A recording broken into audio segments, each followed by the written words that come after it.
Ladies and gentlemen, welcome to the Hyperconscious Podcast. Alan, what is hyperconscious?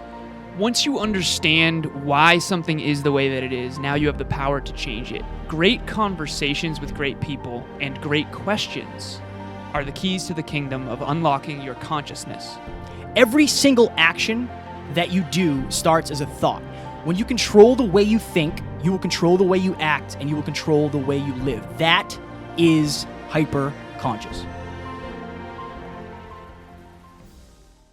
Ladies and gentlemen, welcome back to another very special, as always, episode of the Hyperconscious Podcast. We hope you enjoyed our latest Scratching the Surface episode where Alan and I sat down and talked all about networking. Today, we were lucky enough to sit down in person with Shawna Pelton. So, we will be speaking at the Confident Women Consortium next week, but a month ago, we were lucky enough to see her speak in person. She is next level. She blew us away. She has the 3 steps to transformation. She also quoted Da Vinci's basically 3 types of people: the people who see, the people who are ready to be shown by example, and then the people that are not willing to look.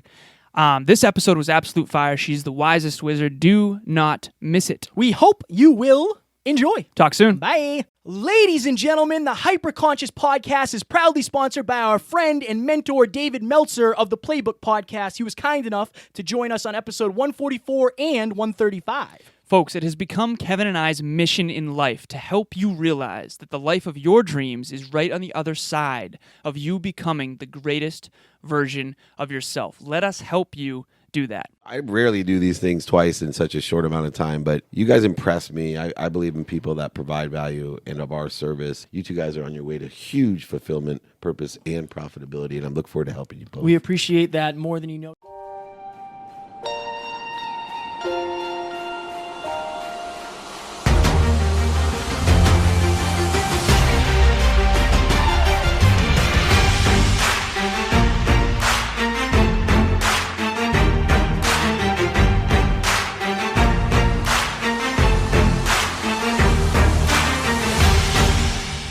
Ladies and gentlemen, welcome back to another very special, as always, episode of the Hyperconscious Podcast. If you're watching this on YouTube, we have another guest in studio. So Alan and I went to Groton last month to the Confident Women Consortium, and we met the wonderful Shawna Pelton, who we're sitting down with today. So one thing I learned about you very quickly when you started your presentation was you're a speaker, but you also have a giant list of other achievements and accolades that I could not, for the life of me, write down and get through here. So I would like you to share a little bit about yourself with the listeners, what you do for a living. I know you're a coach, right? Sometimes, right? I saw a life coach and I was like, interesting. Yeah. We can talk about that because I'm sure that's not what it is. But who are you and what do you do in the world? Ooh, well, thank you for this opportunity. So, first and foremost, I am someone who is motivated by mission. And fulfilling this mission is more of a calling than an objective, if you know what I mean. And so my mission is to empower people, actually high vibe, conscious achievers, to activate their potential and unleash it out into the world. And so I allow that mission to inform every decision that I make in business. And so it's about aligning with that purpose in my life. And so as a result, what I do is essentially support people in the unfoldment of their potential. And all of the things in terms of, it's like, oh, what did you learn how to do? You know, it's funny, and I think I might have mentioned it during that presentation. I don't necessarily think that what I learned in school is like what I do in my field of work, because I picked up a little something in every single experience that I've had. And so as a result, I have customized my experiences into, creating my own unique way of showing up in the world. So with that said, if you were to say, oh, what did you study? I mean, honestly, it started 20 years ago where I had to get out of my comfort zone, as Alan would well, you can enlighten everybody about our story that we just had, our conversation we just had. You're welcome to say it. When we're in our comfort zone, we have to seek for experiences, challenges. That's So right. The 3 zones that I've come, the performance zones, I learned this from David Meltzer, but I kind of adapted it and innovated it, I think. So the comfort zone, and a lot of our listeners are aware of this, the comfort zone, the learning zone, and the panic zone. When you're in the panic zone, seek self-care.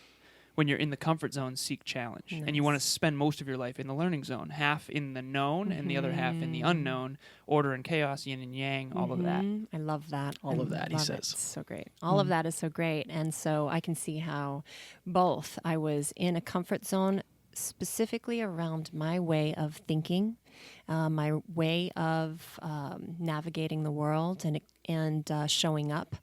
And I was also in a panic zone because as a result of me being in my comfort zone, I had created chaos. I was actually living very unwell and was sick all the time, always at the hospital. I was on lots of medications, physically, mentally, emotionally unwell. I didn't know who I was. I was insecure. I was very angry. I had a lot of resentments and regrets. And so that ate away, not only at my physical body, but also at my soul. And I felt lost and distant. And so I had to go off on my journey, my quest for discovery, to discover what I didn't know. And as a result, I just started to explore whatever was honestly opening up in my field of reference. And what I mean is I had a desire for something more. And then next thing you know, someone or something showed up with this opportunity for me to experience something more. And so I was just simply following those breadcrumbs. And at first it started with energy healing. And then it went into holistic nutritional principles, understanding the science of how the chemistry in our body affects our health through nutrition and nutraceuticals, herbs, that sort of thing. And then it just kind of continued to snowball as I was just simply following that path and experiencing all the results of my efforts, and moved into the area of spiritual healing and mental healing, neuro-linguistic programming, and hypnosis. And so everything was just simply showing up for me because I was ready for it. It's like I just got one thing done and next thing showed up for me to pursue. So that's how I kind of got myself to where I'm at. And then I hope this answers your question. No, you're totally keep off going. the subject. No, you're good. Keep going. We want to hear your story for sure. And so in pursuing my joy, one of the other aspects to it was I even have this memory. It was like a lucid moment memory where I was in my very first apartment. I was a young single mom. My son's father had died from his addictions, which was part of that bigger story of why I was sick, right? But I remember being in this place of feeling on the right track, but I knew I wasn't there yet, you know, and it just felt like something was changing. But even though my life on the external surface didn't prove that to me, there was a feeling inside of me that had a knowing. Does that make sense? And I remember looking out my window and having this realization that I was going to be a part of something big. Something bigger than me, something bigger than where I was at, and that people everywhere are searching for answers. They're searching for more. They want more health, more meaningful relationships. You know, they want to have fulfillment in their lives. And so I just knew that I was going to be part of that. But I also knew, I was like, I don't know how I'm getting there. I don't know how I'm going to serve, but I just know I will. And so that was kind of what drove me in the beginning. And here I am, 20 years later. Do you know where that catalyst came from? Yes. Okay. Yes. I contemplated taking my life way too many times. And I remember a day that I looked into the eyes of my young, innocent son. He was about 3. And I knew that it was inevitable. He was going to experience challenges in life. I mean, we all do. And I just had that realization that if he was going to witness first his dad die and give up on his life because of his addictions, and then me escaping my pains and problems and not facing them, then he was going to see that example and think, well, that's what you do. When life gets hard, you give up. Mm-hmm. And so in that moment, I made a decision, and I knew that I had to break out of the box that I was in. And as I mentioned, it was like my comfort zone was the way that I thought about life. And so it kind of forced me into exploring the unknown realm. And what I mean by that is I had to find things that I never thought about before. And this was a time before the internet was really a thing. I'm dating myself here. I was going to say, if you're listening, you might never have experienced that. Right. You might not know what life was like before that. But here's the thing. There were these big buildings called libraries. And I rented VHSs. Ah, yes. Oh yeah. Oh yeah. Right. Oh my God. I mean, I You had to joked rewind about them. this. Totally. I had to rewind them. Yeah, I did. And so I had an unsatiable appetite. It was just a weird thing. I don't even know where that came from, because if you looked at my history, I was a slacker, historically speaking. I mean, I didn't apply myself in school. I just barely got by. I just wanted to party, and I just wanted to escape, and that was my go-to method of experiencing the world. And so to dive into learning things that I didn't know, I'll tell you how hard it was for me, because I have a type of, I'm going to call it dyslexia, and it's really difficult it has, in the past it's no longer as difficult because I broke through that as well. But it would take me weeks to read a page. Wow. Weeks? Yeah. My goodness. Yeah. Why didn't you quit? Like, how did you, that's one of my favorite questions Yeah, ever. why didn't you quit? Yeah. How did you power through that? Like, why did you work through that? So I think that it's a bit of that mention of, I knew that I had to be an example for my son. So I allowed him to be my reason. But on a bigger, truly, if I were to be honest with myself, it was a voice and it was a feeling. So it was both like a thought in my head and a feeling in my body that I knew wasn't my own. And it would whisper stuff to me, like, keep going, you're on the right track kind of conversations. And I didn't tell people because I thought I was crazy. Right. It's like, I am certainly not telling anybody what I just thought or what I just experienced because it seems weird, right? And out of the norm. And so I just kept that going. I just was motivated by that, and I had faith in it. I don't know how else to explain it. You go ahead. Go ahead. I want to know, like, so I think Alan and I have had the fortune of chatting with a lot of people, but unfortunately we've had the misfortune of hearing about a lot of rock bottom stories. Yeah. And I think it's very good perspective for us, and it helps us learn and grow. But mostly everybody we've talked to turned their rock bottom into their dream life. Right. What is the difference in your mind between somebody who takes their rock bottom moment and says, this is, I'm not going to stay here, I have to get out of here, versus somebody who stays there and says, like, well, I guess this is where I am now? Like, what is the difference? I'm going to say there's a few different answers for that, and they're not separate from each other. I think they all complement each other. First, you have to recognize that everything is part of a bigger cycle, and it's like it's like a globe or a sphere. So wherever you start in your pain, and you go around that, through your journey, and you go around that entire circumference of that cycle, of that aspect of that, whatever that problem is.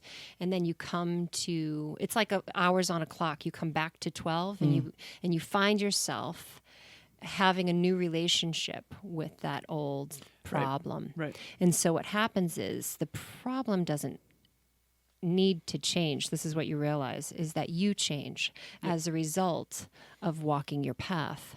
The other thing is that people aren't aware if they try and go at it alone. And this was something you guys shared the other day, ask for help. Not a lot of enough people know that they should ask for help, and I'll tell you why. And everyone will relate to this. If you ever got in trouble for cheating on a test, when you turned to your friend and said, "What's the answer to number 10?" and you got punished. Wow. And you were taught that asking for help is bad.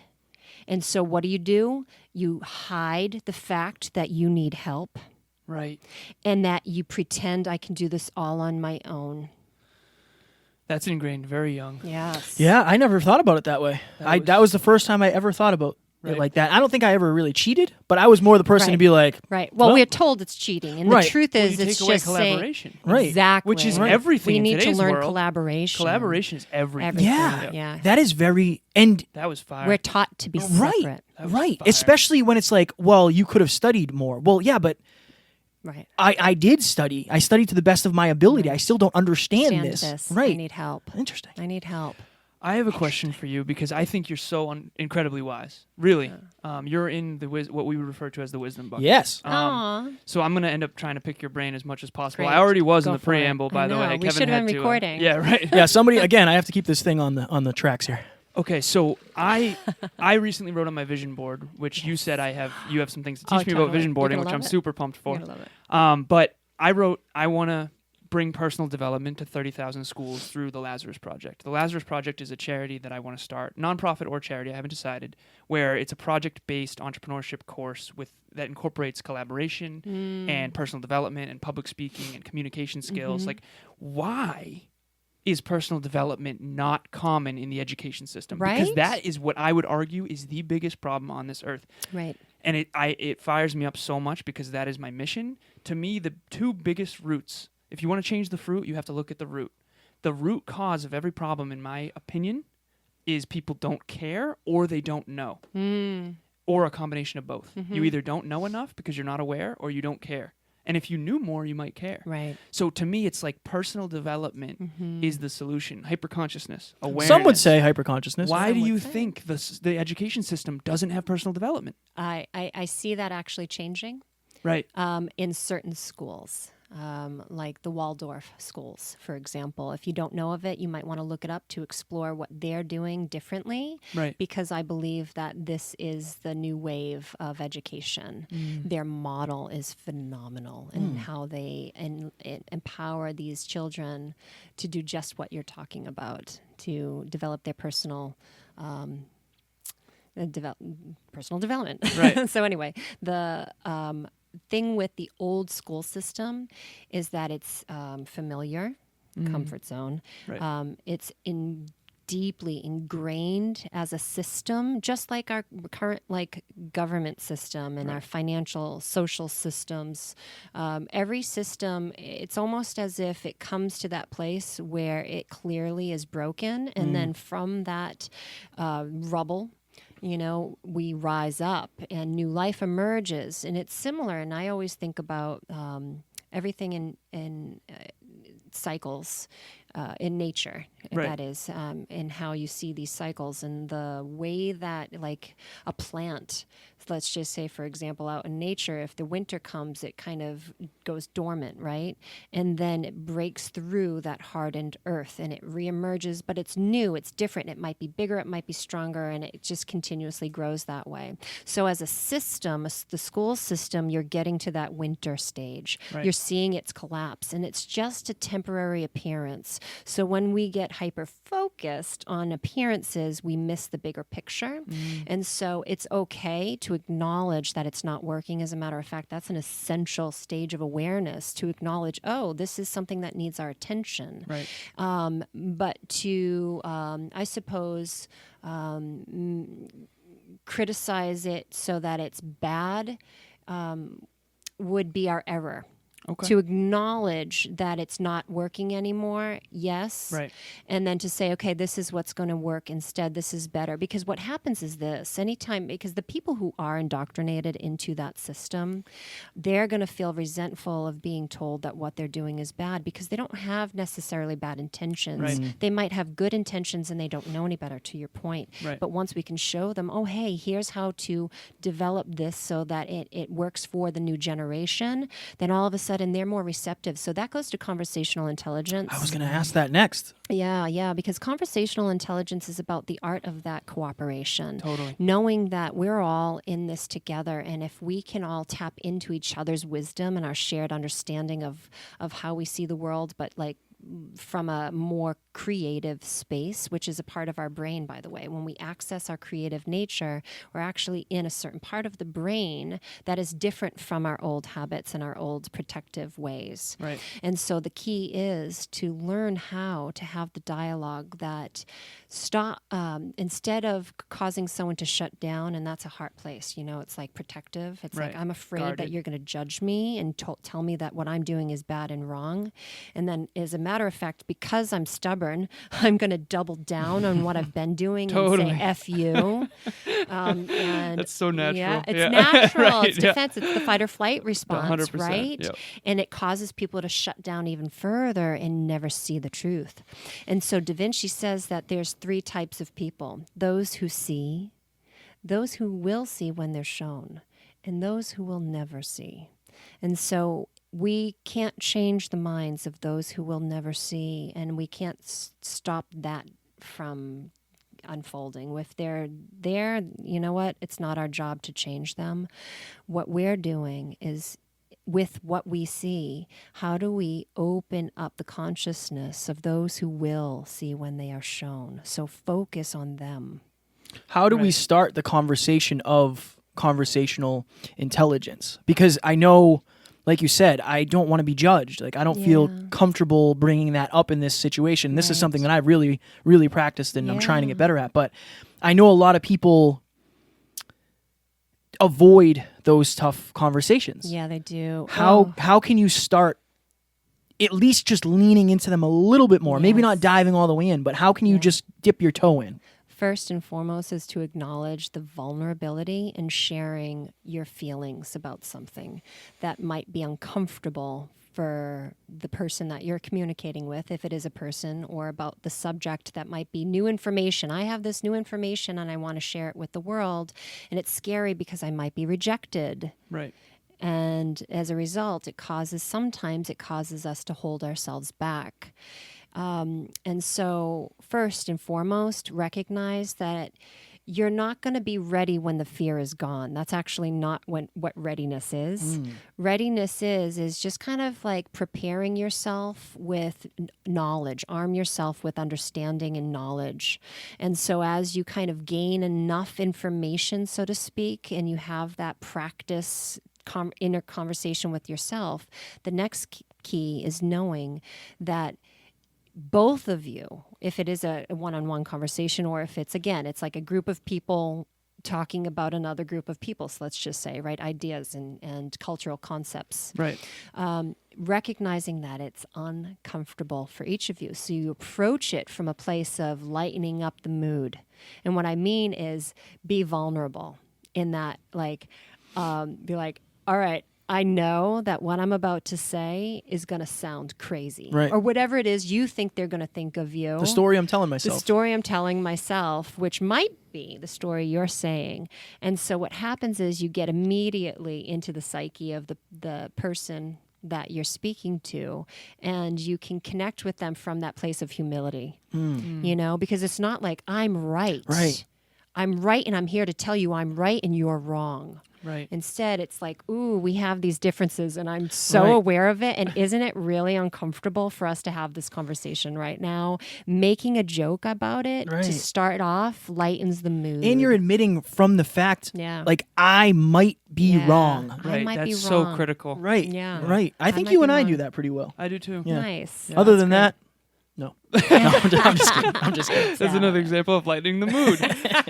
Pattern break. One of the quotes that I live by is the ultimate quality of your life and your character is going to be determined by the number of uncomfortable conversations you're willing to have. Mm-hmm. Because I think when you get the snow globe shaking, it shakes your existing belief system, and hopefully what lands is more relevant to your current evolution and your mission. Mm-hmm. So for people out there who are in the spot like you were, when you were, if I told anyone this inner voice, I would sound crazy. Right. How do we convince them that it's a good thing to start? I always ask my clients, why do you believe if the world knew the truth, you would be rejected? So like, how do we That's get them great. to own their truth? I have a quote Challenge by that Steve Jobs. Challenge that exact thought. Right. Don't let the noise of other people's opinions drown out your own inner voice. I was with a close friend last night, and she basically said that, like, she gets criticized a lot. And I see this all the time. Right. Bullies bother me so much. It's not even funny because they don't know what they're really doing. You mean they bother you when you witness that? When I witness it. Or you experienced Yes. being bullied? Very much So back then in there high you school. go. That's not why you're passionate not about these it. days. I Yeah, don't get same bullied here. anymore. Same here. Right. Yeah. But I'm so passionate about that because you don't know the effect you're having. That person's Right. going to shell up and not ask a question again Right. because you made them feel bad for not Right. being quote unquote smart. Right. But that's how they're going to stay not smart if Yeah. they're not asking questions. So I'm like, Yeah. I get emotional with that. So how do we make it so that people actually own that inner voice that you clearly owned that some people never did? Right. I think that it's just out of practice being in that uncomfortable place. And maybe at first it's with someone safe. So it's like, okay, I trust this person. And even though I'm uncomfortable having this conversation, it's practice being uncomfortable in a safe space. And then eventually you kind of realize that you shift as you elevate in consciousness. And what I mean by that is you expand your awareness, not just awareness of yourself and what you're feeling and what you're thinking, but also you move it to realizing that it's also other people's experience as well. As they're thinking something, they're feeling something, they see the world a certain way, and you learn to have compassion for what they're feeling. And if you understand the fight or flight response is just simply an old protective mechanism because they were once rejected, they were once hurt, they were once deceived, and they were betrayed or violated, right?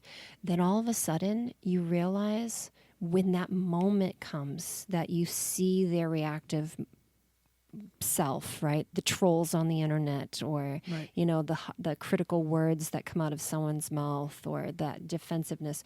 You see it through your compassionate eyes. Because that person's suffering. Yeah, they're they're in a state of pain. suffering. Yeah. Right. And when you see them in pain, you have compassion. It's true. And so when people feel your sincere compassion, it's experienced as acceptance. And so eventually, over time, their armor goes down and the trust opens up. And when you have those pathways for trust, then you can start to make changes. The quote, "Don't let the noise of other people's opinions drown out your own inner voice." You described at the beginning of this episode that you had an inner voice, an inner knowing that you knew you had to follow. I often say that every public success, which I would argue right now, is the accumulation of 10,000 courageous moments that no one ever saw. How do we own that voice, even though we can't logically figure out why we have to step up? How do we own that voice? Yeah, how do you even hear though it logically and then own it? you can't understand it, You know that this is something I have to do. Okay. I have an inner knowing, but I also know that I'm going to be criticized for it. Yeah. But this could be the journey of 1,000 steps, Yeah. starting with one single Right, step. Right. And if I don't do this, I'm going to make a habit of not doing it and drowning out that inner voice. Right. What can you tell? Yeah. So for listeners who really resonate with this right now, it's so important to acknowledge that every master starts this way.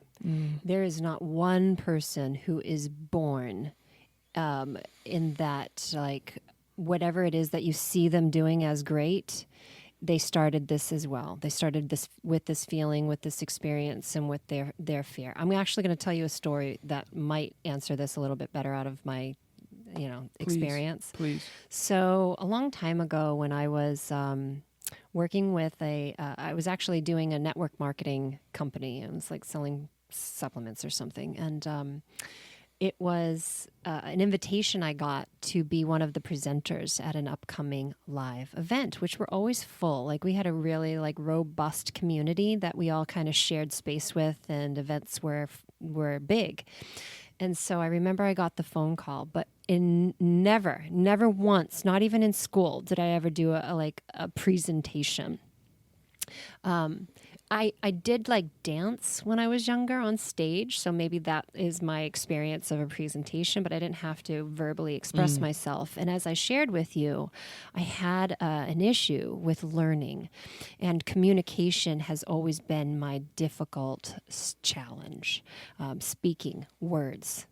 And maybe some people might doubt that hearing me speak today, but when I tell you, it's like been the joke in my relationship. We laugh about it. It's like I create my own language sometimes, and it's when I'm stressed, it comes out the worst. But regardless, I had this invite, and I literally got the phone call. They said, "Can you be the speaker?" And I said, "Yeah." And I hung up the phone, and all of a sudden, like I lost the blood in my face and in my head, and I started to like sweat and panic. We've and all I been thought, there. who said yes? Right. Who was that? And I was like, well, now I said yes. Now I've got to honor it. Now I'll tell you what's funny. And this goes to our basic, like the hierarchy of needs that we learned from Maslow in like psychology class. Totally. We have a need to be accepted. We have a need to fit into community. And so the part of me who said yes was the part of me who was like overly excited to fit into this community. Right. And so I realized that later. I was like, I said yes out of obligation. However, with that said, it put me into a position to force myself to study and to practice what it meant to speak. And so I get there, and I was like, when I tell you I practiced like hours for weeks in advance, and I had my notes, and I knew exactly what I was going to say, and I was like, all right, I'm ready. But I couldn't hear it. It was like my ears shut off like 15 minutes before I got on stage. And I was like, and I couldn't see right. And I was like, my heart was in my throat, that feeling of just absolute terror. So I get up on stage, and I am not sure of anything. I didn't know what I was saying. I couldn't read my notes, and I'm looking around the room like a deer in the headlights, and I was like, oh my God, what am I doing here? And in a panic, I just looked at my friend who invited me, and she's smiling, and she was shaking her head. And all of a sudden I was like, she's my friend. She's the only person in the room. Like something controlled like that moment, right? And from there, everything came back. Everything that I practiced came back in that moment. And afterwards, they were like, that was great. Will you come back again next month? And I was like, were you watching? I'm like, what? And then like that panicked me. And again, that obligated part of me said yes, but at the same time, it was exactly what I needed to get out of my comfort zone. And so I was living in that panicky place, doing that for so long. Like it stressed me out to the max every single time for years. I'm not kidding you, years. And I just kept saying, every time I do this, I feel like I get something out of it. I get better and better. And I was like, something's telling me this is right. So I was just simply following that impulse, right? And at first, it's subtle because it's not as clear and concise and certain. But there's just, I suppose, for the people who are wondering, like, what do? You find that ally, that person in the audience that smiles at you. You kind of customize it where you can set up props, maybe you come with your lucky necklace, right? Or a symbol or something that you come with that you're just customizing that moment so that it can bring you back into your center. And that's the key. And also, and here's the other piece, and this is really important for everybody who's creating change in their life. I always think about what the masters do, and I think of the masters as our martial artists, our professional athletes, Olympic athletes, and our military personnel. What do they all have in common? Repetition. Yeah. Consistency. Yeah. They practice how to do something in a predictable way, but in unpredictable circumstances. Wow. And so as a result, you create muscle memory. And so if you can create that muscle memory and in the habit on your own, and whatever it is that you feel like I need to do this, then what happens is when you get into that deer in the headlight flight or fight response, you're going to go to the place that is your memory. Right. So if you don't create a muscle memory, you're not going to perform your best. And that might cause you to think, I'm not good at this, I don't belong here. Right. But instead, the truth is, I didn't practice for this, I wasn't ready. So go practice, go get yourself ready, go look in the mirror, have that conversation with yourself until you feel like you're in that zone over and over and over and over and over and over and over again. Ladies and gentlemen, we hope you are enjoying this episode where Alan and I were lucky enough to sit down in person with the wonderful Shawna, Pelton. Do not forget, our event is this Thursday, the Confident Women Consortium at the Groton Inn in Groton, Massachusetts. Last chance to get your tickets. This event will sell out. Kevin is going to speak on cultivating confidence, and I'm going to speak on natural health and fitness, the 5 fundamental pillars of natural health and fitness, how to look as good on the outside as you are on the inside. I also want to mention the Facebook group. I love that group. People are masterminding in it. People are sharing their story. People are supporting one another. It is awesome. I just shared a video recently on my new vision board. A lot of like-minded people. It's a very connected community. It's growing quickly, and I want you all to join if you are hyper-conscious. If you are hyper-conscious, go to the hyperconsciouspodcast.com, click Join Hyperconscious Nation, and you will be invited to that group. And we probably should get back into the episode. Yes, we should. We will do so. Enjoy. Talk to you soon. Bye. We've had podcasts where we'll get off and I'll be like, I don't remember any of it. Yeah. Like I've done that so much. Jarek Robbins, I don't remember any of it really. Right. And you revert to training. Yeah, and unfortunately at that time my training wasn't that great, but Fumbled at the goal line. Fumbled at the goal line. Great. God, Kevin, figure it out. So something that Alan and I always talk about, and I want to get back to emotional and conversational intelligence, is extreme ownership. We always try to own our wrongdoings, our mistakes. And I have had people tell me that there's too much of that. And I agree that there is too much ownership, but I'll just use my relationship as an example. I want to be the best boyfriend humanly possible. I also understand that I'm creating stressful and uncertain circumstances by the lifestyle that I live, by the traveling that I'm doing, all of that stuff. I think I owe it to my partner to be unbelievably good with emotional, conversational, every form of intelligence I can, but I'm also unbelievably hard on myself. Do you think there is a line of ownership versus like give and take? Yeah, I actually do. And the first question I have is, well, what is the definition of a good boyfriend? Interesting. You know, and so I think that it starts with questioning our thoughts, questioning our own definitions, our own narratives. So it starts there, and asking the right questions leads you to new insights about yourself and about your impulses and about your behaviors, and ultimately, what is your hidden agenda? What's the underlying motivation behind why you do what you do? Hyperconsciousness. Some would say. Unapologetic plug. Shameless plug. Yes. Why am I doing what I'm doing? Yes. Right. And then you ask, okay, if I'm going to own my part, am I in that place? I'll tell you, sometimes I'm so visual whenever I talk. It's like I get a download of an image. So what I just saw was an imploding star. Am I sucking in ownership of other people's responsibilities? Am I taking it all on myself and therefore not giving them their part? And so that's another question that we have to ask ourselves. Yes, where's the boundary between my part and their part? Right. And then we say, okay, well, I will fully own my part. I'll let you know that what you did, that's still on you. And this is something I try and remind myself in moments like that, where, you know, maybe I'm triggered by someone. Right.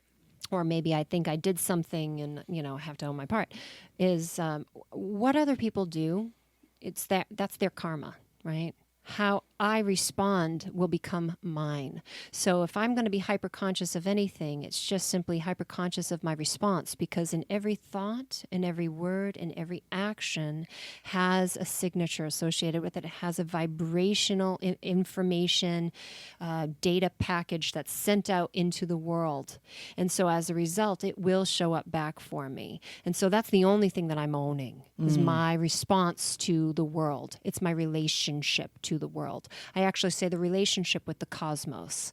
And so the cosmos is an acronym, and it stands for my circumstances that I'm in, other people that I'm in relation to, myself, and the things that I do, my memories, which means my past, because memories can haunt us. The opportunities that present themselves in source or God, what's our relationship with nature, that sort of thing. I like that you said nature. I think a lot of people misunderstand, Yeah. in my opinion, Yeah. when you say God, source, energy. Yeah. They think it's outside of nature. Right. Nature is the oneness that is all things. One of the things that I think is really fascinating, I want your take on this. Nothing in nature is linear. No. It's all exponentials for the most part. Yeah. The straight line and the right angle, there can be, but it's not like a common occurrence. Whereas like straight lines and right angles were kind of invented by man. Yes. And it's like an intellectual concept, whereas everything else is kind of flowing. I say the problem with a lot of our ability to succeed on our own terms in our life is predicated on the fact that we think linearly in a world of exponentials. Yes. Can you please give your take on that? Because I don't think I'm good at explaining it at all to someone who's not a math. I was going to say this is about math. Right. This is about math and geometry. Right. Is the name of the mathematician who created our 0 through 9 system? Is it Pythagorean? Pythagorean. Pythagorean. Mm-hmm. All right. So that's linear, and that creates the box, which is masculine, all right? Right. So that's the form. Before that was like that, like the calculation of, I think it's pi or the Fibonacci sequence, rather. Right. What's that called? There's a V word that starts with V, and he came I way can do a little bit before. of Googling. Google it. What am I Googling? Euclid and his common notions. Who created the Fibonacci sequence? Vitruvian Man. You know how Da Vinci? Da Vinci So with who the is right. an initiate in the mystery schools? Okay. So that's like the study of the mysteries of the universe, right? And so the Vitruvian man was formed after, if you look at it, it's both in a box, that man, as well as in a circle. Right. And so you can see how it's both and. And we have to acknowledge that staying in the box and not being aware of that which is masculine, the box is masculine, Right. because it's like form. Exactly. Structured. Right. Right. And then the feminine is the flow of energy through space and time, which is the boxes that creating that concept. So that order construct. and chaos. Bingo. Yin and Yes. yang. Okay. Yes. So what is your perspective on masculine and feminine energies? Because Yes. I truly believe. So I think of it as PMES, physical, mental, emotional, spiritual. I think some of us tend to be a certain code. So I'm M first. Everything to me is logic, rationality, prefrontal cortex, like calculated. Every move I make is calculated. Interesting. And so I'm really good at communicating with M's. They think like I do. They think in numbers. They think in math.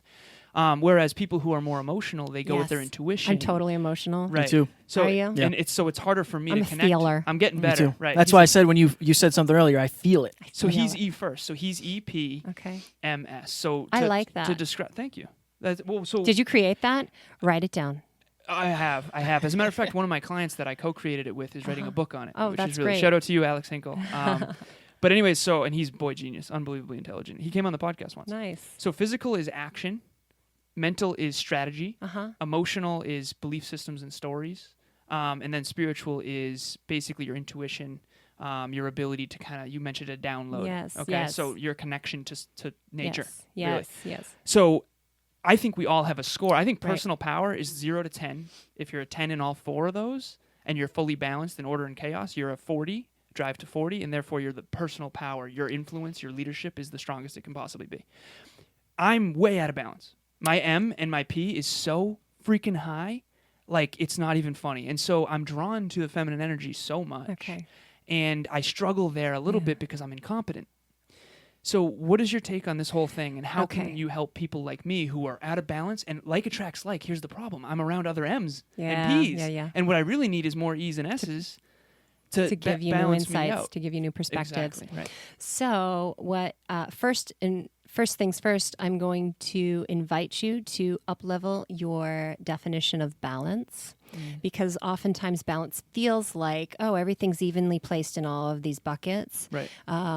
when that's actually not where we flow. We breathe in, we breathe out, we have expansion, we have contraction, and ultimately, what's more important than being perfectly balanced is having inner stability. So with inner stability, you are in your central core. And when a hurricane comes along for a tree, let's just say, and they're stabilized by their root systems, and it also has to do with their environment, because if the roots are in like quicksand or something unstable, then that wind that comes along is going to cause them to topple over. So that's the result of being unstable. Gotcha. But when they are rooted in a strong foundation, which our foundation is, who do I believe I am? Identity? Right. Yeah, what's my identity too? Right. Is it my identity with the ego and this like physical reality, and this is where I get my value from? Or am I rooted in my soulful, sovereign self, in which I'm bigger than everything in any storm that comes my way? So if your roots are shallow, then of course you're going to topple over and become unstable, destabilized by any single thing that comes along. Right. Yeah. And then the other thing is trust that you're attracting exactly the experience that you need in order to show you where your focus has been, and so that you can make a new decision based on that information. And it's okay if you feel a little bit top heavy once in a while, meaning like too much mental or whatever it is. But as long as you have someone emotionally who's grounding you in, Biceps like this. then that's great, because it gives you some connection that you need. And it might not feel good, because it might feel like, oh, I'm not completely stable yet. But remember, everything is like, it just is a constant movement. It's a constant flow. I have a question regarding relationships. Okay. All right. I love when he says that. I'm a relationship dude. And then after you answer this, I want to make sure that you plug, because again, I don't want us to run out of time. It's a whole thing, guys. The Okay. camera's a whole thing. You It's a whole should tell her thing. about the book you're going to write. I'm stressing so out. that you lock Yeah. yourself in publicly. I am going to write a book called 101 Ways to Fuck Your Relationship Up. That's a valuable book. It's gonna be- star. Yeah, it's Yeah. gonna be like it's just the experiences that I've experienced that I've owned because I've screwed up, and That's great. yeah, it's a whole thing. I almost wrote a book called F It. I like it. That's what sells now, right? That's like Right. that's the the way to subtle have art a of not giving up. right. That's the way to get But a my bestseller. secret was F. When they open the book, they'll find out Faith. F means forgiveness. Oh, it means Ah, forgiveness. I I'm sorry. I like it. Gave it away. Nice. I think I forgot what I was gonna say now. Okay, your Relationships. book, Relationships, 101 Ways to Fuck It Up. I'm sorry, can you mute that? Oh yeah, Oh, okay. yeah. We can if we you'd can like. mute it. But it is explicit. You're allowed to. Oh, good, okay. Oh, yeah. You're Well, then allowed that's to. fine. Oh yeah, as long As as long as your listeners won't have like, Oh, they're not gonna hold won't it be against hurt, you. mortally wounded. no, if they've No, heard no. Alan and I have said some not so good things before. Fail forward. I forgot what I was gonna say now. You said I have a question about Question relationships. about relationships. Yeah, I know. I have so many though. I have so many. I'm sorry for interrupting. No. You're good. You're It was good. me who did that. I You're apologize. good. No. You're good. Go ahead. I'm sure you have a I million. own my part here. No. It's like I told Shawna before. Like I'm monitoring 500 things at every Yeah. given second on this podcast, so it's hard for me to actually get into flow lately. But you're Well, can I give you a hint or tip Absolutely. on this one? Yes. Open to that? yes, I'm always So open. because you pre-qualified yourself here as someone who is connected to that emotional part, Mm-hmm. the emotions are really closely tied into our sensations.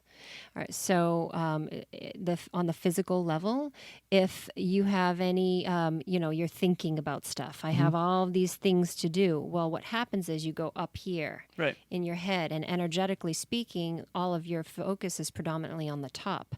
Think about speaking of that analogy with the tree, if it's too top heavy and the roots aren't as grounded, then it topples over. So you kind of have to sometimes trim the tree, so to speak, and Right. relieve it of some of its Yeah. top heaviness, but to focus on being fully in your body so that you have the capacity to ground yourself. And it's like energy, lightning on a house. I always tell people to remind them remind yourself of this. Do you know about lightning rods? Mhm. Okay. If a lightning bolt hits a house that's not grounded by a lightning rod that's connected to the earth, Right. then everything that's plugged in is going to fray. It'll be destroyed, and you'll never have access to it likely again. Oh yeah, Because the it's engineering too lab's much. coming back to me. I was an electrical engineer. Yeah? Oh, I So you ruined know some that. stuff for sure. Yeah. So when yeah. Oh yeah. You got to So- ground it. You got to ground it. So in the same way, speaking of masculine and feminine, because you asked that question earlier, you are connected. It's like poles of a battery. Positive and negative poles connect you to the earth. Positive and negative poles connect you to the source of all information. So if you don't have a proper groundedness, you're not allowing for that flow to healthfully and properly filter through. So it builds up and it builds up and builds up. And as a defense mechanism, it's like you shut it down. And then that leads to forgetfulness sometimes. And it also leads us to being more in our box way of thinking. And we can't solve problems from that level of consciousness that created them, so to speak.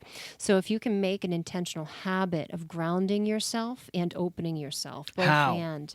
I will noticed you show did it how. earlier. You did posture thing. Yeah, Is that because absolutely. you felt ungrounded? And also, how do you know when Yes. you are ungrounded? I just pay attention now. I've practiced paying attention to my body's cues. So if I feel like digestive stuff, or if I feel like butterflies, or if I feel fear, anything that's lower level in this area, those are my signs that I'm tight. And if you're tight, it's just like a hose, a kink in a hose, and the energy doesn't flow through that kink very well. So Okay. I just pay attention. That's all. I'm feeling my feelings. Yeah, I think I could do a better job. Like, it's hard to get in flow when you're not. I'm in the conversation, but I'm not fully. Like when Alan and I sit down and I know the timer and everything, it doesn't Right. matter, then it's different. Right. Like that's something we talked about. It's hard to. So let your new do all of it. practice be every time you look over at the timer to keep yourself in, which is good because that's keeping yourself like, look, we need form. Right. Like your listeners are expecting this to go a certain time frame. So obviously you're doing them a service by being mindful of your part. So now add an element to it. Breathe deep into the lower portion of your body every single time you look away. Okay. Create that new habit. That's okay. it. Because That's it. where your breath goes, your attention goes, and that's where the energy will flow. You're unbelievably wise. I'm learning so much from I you. appreciate that because that was a very in moment thing. Like obviously that wasn't planned. It wasn't planned. But I enjoy that. I appreciate that very Great. much. Thank you. You're welcome. I think so you have action, which is physical, you have thought, which is mental, you have feeling, which is emotional, and then you have spiritual, which is your sort of grounding to the energy. So when I say that you're wise, I mean experience plus knowledge equals wisdom. Like you have a lot of life experience and a lot of awareness of like when you said Da Vinci, I was like, yes, this is awesome. Like she's a geek like me. What can we do to try to help people become more wise? Because it's not just experience. Don't just learn through your own experience. Right. Study. Yeah. I don't think learn people from other study people. enough. Yeah. Right. I'm studying like Lincoln like on a Thursday Right. night, like Ah. right, and I love that kind Love of stuff, that. and I feel like it would change people's lives if they Right. studied more. I agree. Like I do not watch normal TV. I do not watch the news. I actually got rid of the news on my phone because I didn't realize I could, and I found myself like just drawn into the daily dramas. Right. And I was like, I have no need for this Right. information. Why do I need to know Right. all of this? I mean, yes, I have to kind of be, again, what's my part? I have to be aware that there is still suffering on the planet. I don't want to disconnect myself from it. But if my focus is on all of the suffering, then I'm giving energy to it, that I'm feeding it. And that's exactly what it wants. It wants to be fed. Right. And so I'm not going to give it my life force energy. That is I'm fire. going to focus on what's more important. Again, my mission. My mission informs my every decision. And so what was, again, the question? I'm sorry. I just had like a flow moment and totally forget. This is absolutely wonderful. Seriously. Oh, how do I help people find their wisdom? I guess you strike me as incredibly experience oriented and very ES, very emotional Yes. and spiritual. Okay, and that's awesome because that Yes. balances a lot of me out, and I'm learning so much probably because of that. But I think you study a lot too. I do I think every you're very day, M all every day. day. So I for the start my people out there that are morning. more ES, which our listeners tend to be, I believe, how do we convince them that the study of knowledge is going to bring way more awareness to their experiences and their spirituality? You show them. So it's Through your example? Yeah, you show them. Okay. And you know what? And there's a trust. Convince them. Yeah, yeah. Convince. Right. Don't you get it? Yeah, right. So this speaks to that focus of our energy again, because remember those 3 types of people: those who see, Right. those who will see when they're shown, and those who just won't ever. Shown is see. action. That's leading by example. So you show them. Oh. But they're the type of people who are actively seeking. They're the seekers of truth. They want to know what their power and potential is. They want to know what their part in this world is. And they want to know what they can do to overcome their personal blocks in order to achieve their greatness. My goodness. And so as a result of that, they're looking for you. So you just constantly show up. And you know what? When we focus, like Mother Teresa, I think, she said, look, I'm not going to an anti-war rally. But when you have a pro-war rally, I'll be Pro-peace. there. Right, pro-peace. Pro-peace, yeah. yeah. That's what I meant, Yep. pro-peace. Yeah. Pro-peace, I'll be there. And actually, speaking of, like, interestingly enough, I just watched a talk, a political candidate right now, Marianne Williamson. She said, I'm focused on love. She said, our former candidate focused on fear, and they got everybody behind them who had fear, and that's how they won. And so now she's like, I'm just going to focus on the people who want to move forward with love. And so she's like, that's it. That's what I'm focused on. So she's not trying to convince people who don't want to see. That will never be what works. But she'll draw to her. And then as a result, look, you have a target on your back. There's always going to be that person who criticizes, who takes aim, who insults, and who tries to take you down, because that's the nature of darkness, right? It really wants to sabotage the light because it's threatened by light. And so you have to become this almost like a warrior of light and just say to yourself, bring it on. I can take a hit. That's what keto taught us, right? Keto principles. Learn to take the hit. Right. Practice taking your hits. The Warrior of the Light. It's a book by Paulo Coelho. I haven't read it, but It's I know I fire. heard of it. Yeah, it's fire. So I'm going to ask you a question that I haven't asked anybody else, but for some reason it came through to me while we were speaking. So I think everybody has reasons, excuses, circumstances not to do things. What are some of the limiting beliefs that you've had to destroy in order to get where you are today? It has to do with my addiction to retreat from what's difficult. And when I was younger, it was through substances. I guess, maybe not just younger. I mean, all throughout life, historically speaking. And so I had to acknowledge my relationship with substances was to escape my responsibility. For example, when I used to smoke marijuana, I would say, oh, but it gives me creativity. But the truth is, I never went out. I wasn't expressing that creativity so others could benefit from it. It was all for myself. And so I imploded with self-awareness, if you know what I mean. And I saw that as my escape. And then the other is I used to get sick all the time. I mean, I was just physically ill very regularly and needing to stop everything to take care of myself.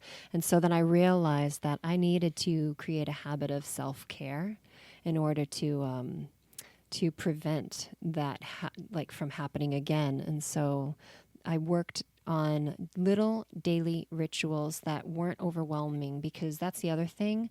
I'm a lazy spiritual learner and I'm proud of it, because I would compare myself to the monks that would meditate for many hours on a hilltop a day. And I thought, I'm not like them. And as a comparison, I'm not. But that's not my purpose, to be like them, but to experience that state of stillness. I learned I could experience that and ground myself and keep my physicality healthy and my mind and clear and emotions stable if I did little things all day long that were joyful. And it wasn't complicated, and it was just natural. I love it. So I customized my approach to my wellness. Fire. Do you want to ask? We'll do our final 2 questions. I think we should. Yeah, Yeah, I'd yeah. love to do that. Yeah. Okay, so you commented just for reference, at the last speech, not only was I blown away by your speech, both intellectually and also just the way you delivered it with emotion. You asked for a volunteer. I immediately raised my hand. And you brought me up and helped me with muscle testing, figure out what was true for me versus what was not, and really dig into some of my belief systems that may or may not be holding me back. So you mentioned after that speech, and by the way, thank you, because I wanted to thank you on air because I was in front of a lot of people and I was basically crying, and you were asking me to forgive my 14-year-old self, and it's a whole thing. So if you guys are, Shawna's going to be at the Confident Women's Consortium on the 25th. If you want to meet Shawna, this is just the tip of the iceberg. And come get a hug. Right, and come get a hug. Great hugs. The biggest, like the longest hugs. When you first got here, I was like, oh, wow, how long is she going to hold on? Should I be the first one to stop? But anyways, so you mentioned my true north, and you said something about it specifically. It was a saint or something. What did you say about it? What you're wearing right now is actually a symbol for the archangels. And, right.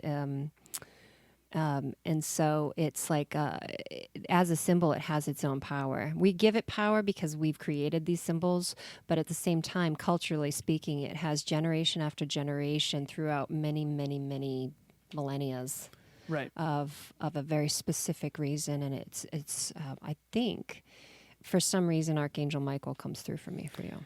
So when I did the physical, mental, emotional, spiritual that I co-founded with Alex Hinkle in a mastermind, mind, body, heart, and soul is what I do all the time, and the 4 parts, and then the center is me being centered. Yes, that's it. So we have the 4 watchtowers, which are the 4 archangels, and then we are in that center. So we're like that 5th element. So my question is very relevant to the North Star. I often say you cannot see the stars during the day. They're always there, but sometimes it takes the darkness to see clearly what we simply couldn't within the light. And so one of my missions is to be the brightest light in the sky, so when you're in pain, you'll come and see the truth. I believe that we all grow and evolve. It's very clear that you've grown and evolved so much, hearing your story. What about you, though? I believe there's something that's constant, something about us that is beyond, never born, never dies. What about you never changed? My playfulness. I need to bring lightness into my work. So when I was little, it was silly. But then it was rejected, and I hid it, but it was always there, but in secret places. So like my besties knew. And then in moving into my career, again, I was afraid of judgment. And so I hid my playfulness. But over time, I realized, oh, no, wait a minute. My favorite clients are the ones that see me for this light. And so playfulness is how we lighten up heavy stuff. And so making fun of our sometimes stupidity is really essential. And no one knows stupidity better than myself because I lived it, right? So I think that's important to kind of relate, with people that way. I appreciate you sharing that. Very admirable quality. You have that for sure. I also appreciate that. So I think that we have a specific amount of time on this planet, and we get to, if we choose to, do with it what we please. Sure. What do you hope to accomplish before you leave this earth behind? I want to free people from their addictions to their old self. I love how she just hammered it. Notice how specific she is. Right? I just think a lot of us want things that are shiny, that are a byproduct of something deeper. Notice how specific she was about her mission and her purpose and her desire to serve. That's why this...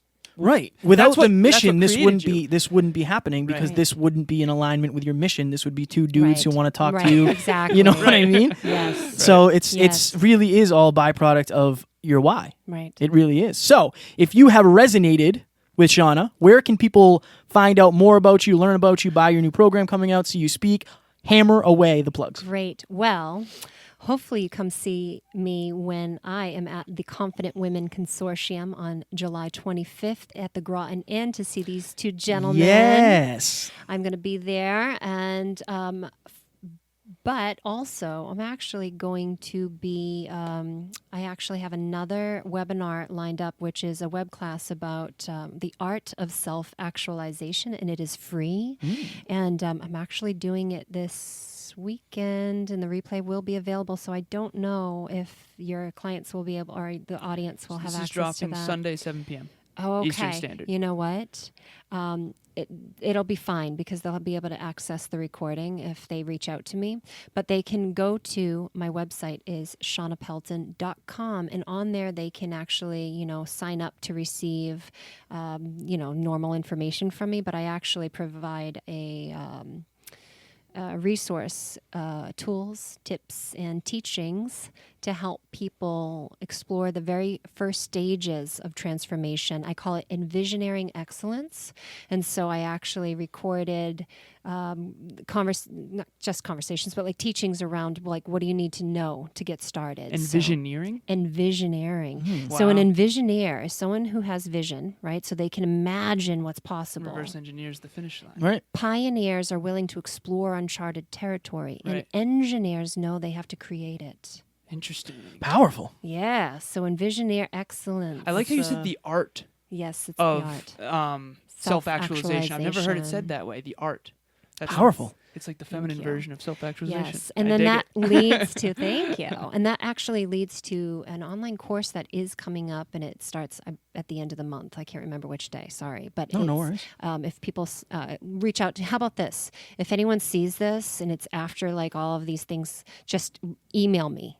Right. You can transform at shawnapelton.com, and then I will help you out with if you need to get into that class. It is a 5-week class that actually helps people free themselves from all of the residue we've accumulated over the years because of our challenges with other people, with ourselves, and with the grief that we go through. And it's through forgiveness. It's a forgiveness clearing process that I designed, that I've been working with for 10 years, and I've witnessed miracles and transformation. I have to say this. You helped me forgive my 14-year-old self who was afraid to be left behind And for as being in- different and for being successful. For our listeners, definitely reach out. You're also super responsive, so we appreciate Great. that. So Yes. Anything you want to close Great. with? I think that's everything. I think we maybe give her an opportunity for the 10-second thing because I love that you do that. 10-second blip. Okay, so if somebody is listening to this right now, they feel stuck. Yes. I know that you gain some empowerment through being stuck. Yes. But say they feel stuck and they don't know what's next for them. What is one actionable step that they can take today to try to figure out how to get out of that mindset? Reach out for a consultation to someone you know, like, and trust as a guide, mentor, coach, and have a conversation to find out what they don't know, because we don't see our blind sides. Yeah, we really don't. No, we definitely don't. If we did, they would be called our vision sides. Yeah. Ladies and gentlemen, that was Shawna Pelton, and we will talk to you soon. Talk to you soon. Thanks, guys. Bye. Ladies and gentlemen, we hope you enjoyed this episode. Up next, we have a very special 5-minute clinic on the word fear. I truly believe that being able to face and conquer your fears is one of the most important parts of becoming the best, most evolved version of yourself. Exposure therapy. The more you do things that scare you, the less they're going to scare you. Fear is often the green light, not the red light. You cannot let it stop you, because on the other side of your fear is who you've always wanted to become or who you've always wanted to be with. What Alan said. We hope you will enjoy that, and we will talk to you on Monday. Talk to you soon. Bye. Ladies and gentlemen, thank you so very much for listening to another episode of the Hyperconscious Podcast. Going hyperconscious will absolutely change your life, because if you understand why something is the way it is, now you have the power to change it. If you going hyperconscious with us has changed your life in any way, please share this episode with one of your friends, because the more people that go hyperconscious, the better this world's going to be for everybody. And if you would kindly leave us a 5-star review on iTunes, that would help us make more people hyperconscious, and we would be greatly appreciative. Thank you. Bye.